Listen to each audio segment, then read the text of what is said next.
Witam Was serdecznie, z tej strony Bogdan. W tym filmie zaprezentuję Wam ciekawe rozwiązanie, jakim jest gniazdo wtykowe ze stykiem ochronnym z dodatkową ładowarką USB, która umożliwia ładowanie prądem 2,1 A przy 5 V napięcia. Tego typu rozwiązanie jest bardzo wygodne, ponieważ nie musimy stosować adaptera sieciowego podczas ładowania naszych smartfonów, tabletów i innych urządzeń. Wystarczy przewód USB. W jaki sposób wymienić standardowe gniazdo wtykowe, jakie mamy w naszej ścianie, na tego typu rozwiązanie? Zaraz Wam pokażę. Przy standardowym rozwiązaniu podłączamy adapter do gniazda wtykowego, a do adaptera, czyli do naszego zasilacza ładowarki, podłączamy przewód i nasz smartfon, tablet czy inne urządzenia się ładują.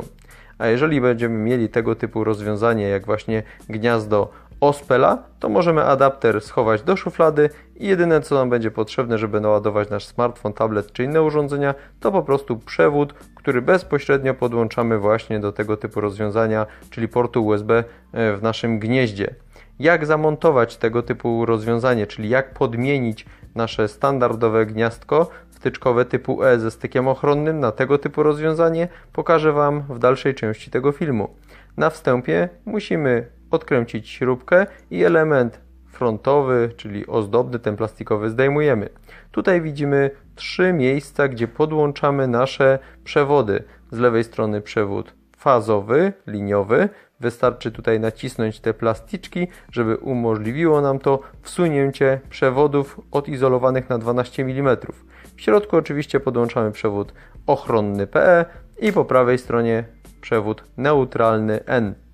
Jak widzicie, musimy oczywiście odłączyć zasilanie w obwodzie. Możemy dodatkowo zweryfikować za pomocą próbnika napięcia, czy na pewno nigdzie nie mamy napięcia. Tu jest wszystko ok, w związku z czym możemy odkręcić nasze stare gniazdko w ścianie. W tym wypadku jest to także poprzez odkręcenie jednej śrubki w środku. Zdejmujemy element ozdobny, czyli plastik, i możemy odłożyć na bok. W naszej puszce instalacyjnej pomarańczowej mamy stare gniazdko, a w zasadzie jego główną część, gdzie przyłączamy przewody. Odkręcamy śruby mocujące do puszki i możemy wysunąć, zobaczcie, w ten sposób część starego gniazda. Przewody są podłączone w tej samej kolejności: z lewej strony fazowy, w środku przewód ochronny i z prawej strony neutralny. Odkręcamy styki i możemy odłożyć nasze gniazdo, schować po prostu, nie będzie nam do niczego już potrzebne. Nowe gniazdko, które tutaj mamy, podłączamy już beznarzędziowo, nie potrzebujemy już tutaj wkrętaka krzyżowego ani płaskiego. Wystarczy przyłożyć odizolowany przewód, nacisnąć element plastikowy i wsuwamy do końca naszą żyłę. Jedną, drugą i trzecią. Bardzo proste rozwiązanie, wygodne, szybkie. Jeżeli oczywiście będziemy chcieli przewód wyciągnąć, znowu naciskamy element plastikowy i możemy bez problemu wysunąć nasze przewody, gdybyśmy chcieli oczywiście na przykład wymienić gniazdko, czy też przełożyć.